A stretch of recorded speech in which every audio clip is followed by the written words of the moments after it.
Quoi de neuf en histoire se met à l'heure des Jeux Olympiques de Paris 2024 et vous propose une série spéciale consacrée au sport. Nous avons invité les contributeurs de l'ouvrage collectif Une histoire globale des sports olympiques, paru aux éditions Atlante, afin de retracer la trajectoire olympique des disciplines sportives au programme. Bon visionnage, bonne écoute et bon jeu. Bonjour à toutes et à tous, je suis Denis Jala, enseignant-chercheur à l'Université de Strasbourg, historien du sport, et j'ai mené la plupart de mes travaux sur les pratiques de voile, le yachting et plus tard la planche à voile. Alors justement aujourd'hui nous allons évoquer ensemble les liens entre l'olympisme et les pratiques de voile.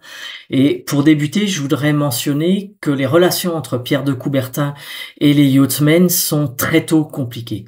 Coubertin, dont on connaît le goût affirmé pour l'aviron, se désintéresse de la voile. La réciproque est vraie.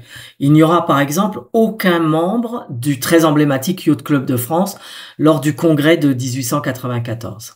L'intégration du yachting dans le programme olympique pose d'ailleurs des problèmes à Coubertin, qui doit renoncer au principe d'un amateurisme pur à cause de la présence de marins professionnels à bord des voiliers de régate, des grands voiliers. Il doit également trouver des lieux adaptés, ce qui n'est pas simple pour lui. Alors malgré tout, des épreuves de voile sont prévues dès les premiers Jeux de 1896. Et néanmoins, de nombreux yachtsmen ne voient pas l'intérêt de déplacer leur voilier jusqu'en Grèce pour une manifestation dont, au XIXe siècle, ils ne mesurent pas l'intérêt. Pour ces premiers Jeux, on compte seulement une douzaine de participants, dont la plupart sont grecs d'ailleurs. Et le mauvais temps obligera à annuler les épreuves, de sorte que la voile n'apparaît pas dans les premiers comptes rendus olympiques de cette époque-là. L'édition de 1900 n'est guère plus favorable à la pratique vélique.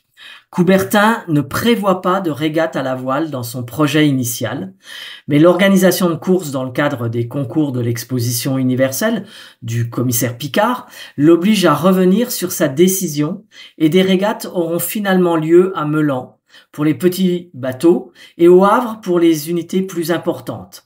Une grande confusion d'ailleurs règne entre les épreuves de l'exposition universelle et celles des Jeux olympiques, de sorte d'ailleurs que les sportifs ne savent pas s'ils ont régaté pour les épreuves de l'exposition universelle ou pour les Jeux olympiques. Il faut attendre en fait les Jeux de 1920 à Anvers pour que la voile olympique connaisse des modifications importantes. Pour la première fois, des régates sont prévues sur des bateaux monotypes, c'est-à-dire en fait des bateaux qui sont strictement identiques. Alors, ce sont désormais, grâce à ce système de la monotypie, les qualités du régatier qui font la différence et non plus le matériel ou la taille du bateau.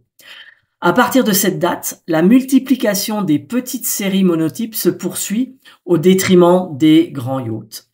En 1924, les épreuves véliques qui sont prévues sur la Seine ne s'organisent pas, ne prévoient pas de courses en mer, mais une fronde est menée principalement par les yachtsmen anglais et américains pour obliger l'organisation de régates au Havre.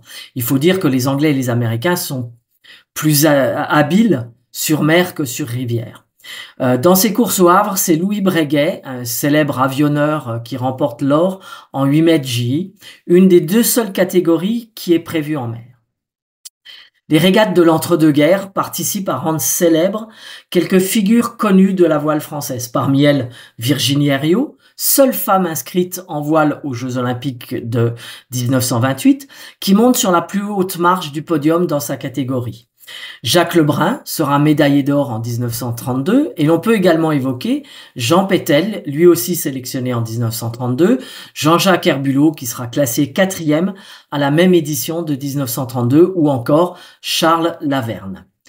Après la Seconde Guerre mondiale, le nombre d'épreuves de voile augmente toujours plus et en 1948, une régate réservée aux seuls hommes est créée, alors que jusqu'à présent, hommes et femmes régataient ensemble sur le même bateau ou dans les mêmes épreuves. Nous n'avons pas le temps ici de développer cette question du rapport des femmes à la voile, mais un regard sur les performances olympiques des femmes en voile serait très intéressant.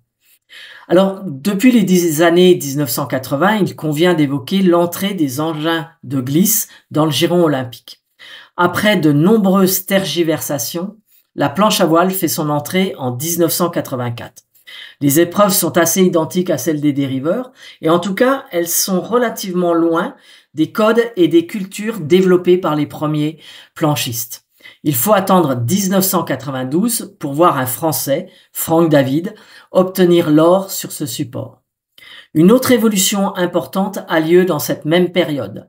Pour les Jeux Olympiques de 1976, un monopole est donné pour la première fois à un constructeur. Il s'agit de Tornado, fabricant de catamarans. Le choix exclusif de la planche à voile Wing Glider, qui est fait en 1984, va dans le même sens. En dériveur, la marque Laser obtient son épreuve en 1996.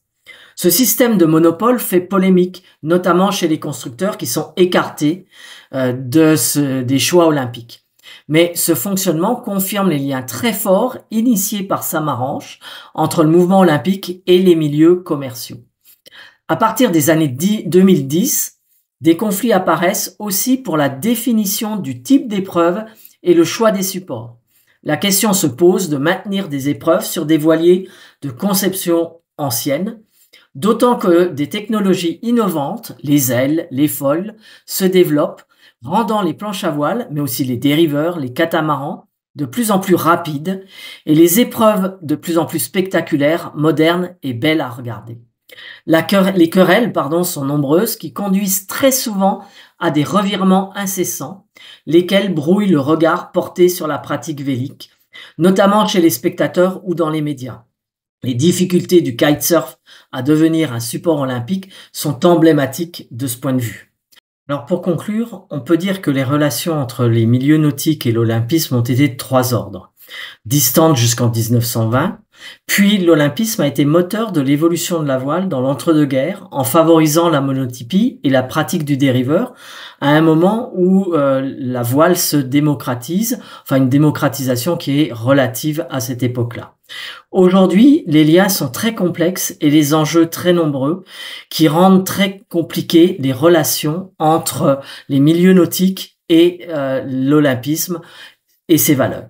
Je vous remercie.